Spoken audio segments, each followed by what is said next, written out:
యాదగిరిగుట్ట శ్రీ లక్ష్మీ నరసింహస్వామి దేవస్థానం మరో కీలక నిర్ణయం తీసుకోబోతోంది. గోవుల దత్తత పథకాన్ని అమలు చేయాలని భావిస్తుంది. గోవులను దత్తత తీసుకున్న వాళ్ళు వాటి పోషణకు అయ్యే ఖర్చును భరించాల్సి ఉంటుంది. వారికి ఆలయ దర్శనంలో ప్రాధాన్యత కల్పించాలని అధికారులు భావిస్తున్నారు. దేవాదాయ శాఖ నుంచి అనుమతులు రాగానే ఈ పథకానికి శ్రీకారం చుట్టనున్నట్టు తెలుస్తోంది.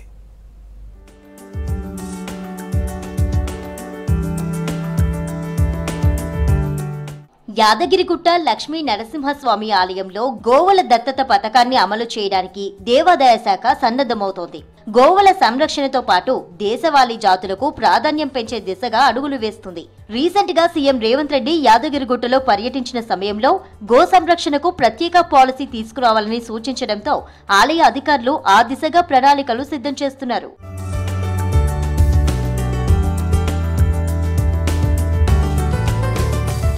యాదగిరిగుట్ట ఆలయ ఆధ్వర్యంలో కొనసాగుతున్న గోశాలలోని గోవులను ఎవరైనా దత్తత తీసుకునే అవకాశం ఉంటుంది. ఆవులను దత్తత తీసుకున్న వారు గోగ్రాసంతో పాటు వాటి పోషణకయ్యే ఖర్చును భరించాల్సి ఉంటుంది. ఎన్ని గోవులనైనా దత్తత తీసుకునే అవకాశం ఉంటుంది.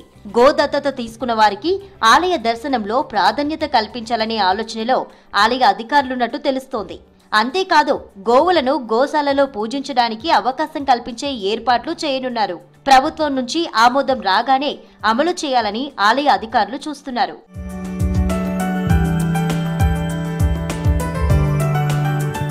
ప్రస్తుతం యాదగిరిగుట్ట దేవస్థానం ఆధ్వర్యంలో నడుస్తున్న గోశాలలో మొత్తం 187 పశువులున్నాయి.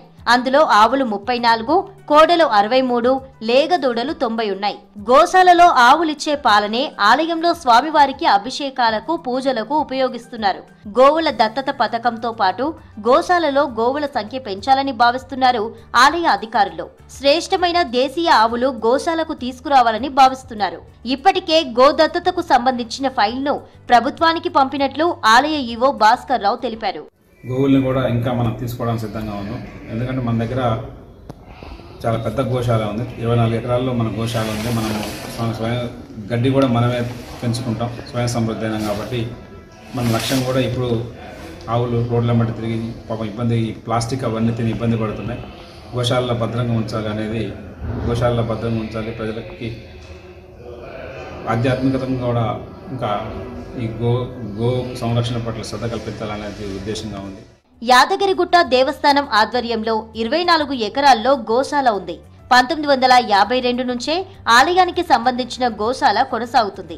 ఇందులోని గోవులకు ఎలాంటి సమస్యలు తలెత్తకుండా ప్రతిరోజు వెటర్నరీ డాక్టర్ వచ్చి పరిశీలిస్తారు. చుట్టుపక్కల రైతులకు కూడా ఆ యొక్క ఆవులను పంచడం ద్వారా వాటి పశుగ్రాసం కానీ మిగతా విషయాలను ఇబ్బందికరంగా ఉండకుండా మరి గోలు కూడా ఆరోగ్యమైన వాతావరణంలో తిరగడానికి అవకాశం ఉంటుంది. మరి గో పూజ చేసుకోవడానికి, అదేవిధంగా స్వామివారి దర్శనం చేసుకోవడానికి కూడా సులువుగా ఉంటుంది. దీనివల్ల ఎంతో మంది కబేలాలకు పోనీయకుండా చాలా గోమాతను సంరక్షించుకోవడం జరుగుతుంది. ఎందుకంటే దేశంలో పాడి పంటలు ఉంటేనే దేశం అభివృద్ధి చెందుతుంది. దీనికి ఏంటంటే మనకు రైతులను ప్రోత్సహించినట్టు కూడా అవుతుంది. గౌరవ ముఖ్యమంత్రి రేవంత్ రెడ్డి సూచనలు దృష్టిలో ఉంచుకొని అన్ని ఆలయాలు కూడా గోవులని దత్తత తీసుకునే కార్యక్రమాన్ని చేపట్టాలని చెప్పేసి మేము కోరుకుంటున్నాం. గోగ్రాసము లేకపోతే దానకి ఇలాంటి వాటికి వాళ్ళు విరాళం ఇస్తారు. వాళ్ళు ఇచ్చిన వాళ్ళకు కూడా ప్రత్యేక దర్శనం కూడా జరిపించడం జరుగుతుంది. గోవుని వాళ్ళు పూజ చేసుకోవడానికి కానీ ఆ అవకాశం కూడా వాళ్ళకి కల్పించినట్టయితే వ్యవసాయం లేని వాళ్ళు కూడా, ఈవెన్ దూర ప్రాంతాల వాళ్ళు కూడా గోవు సేవ చేసిన భాగ్యాన్ని కల్పిస్తుంది. ఇక యాదగిరిగుట్ట దేవస్థానంలో గో సంరక్షణ కోసం భక్తులను భాగస్వామ్యం చేసేలా ప్రభుత్వం గో దత్తత పథకం అందుబాటులోకి తేవడాన్ని పలువురు హర్షం వ్యక్తం చేస్తున్నారు.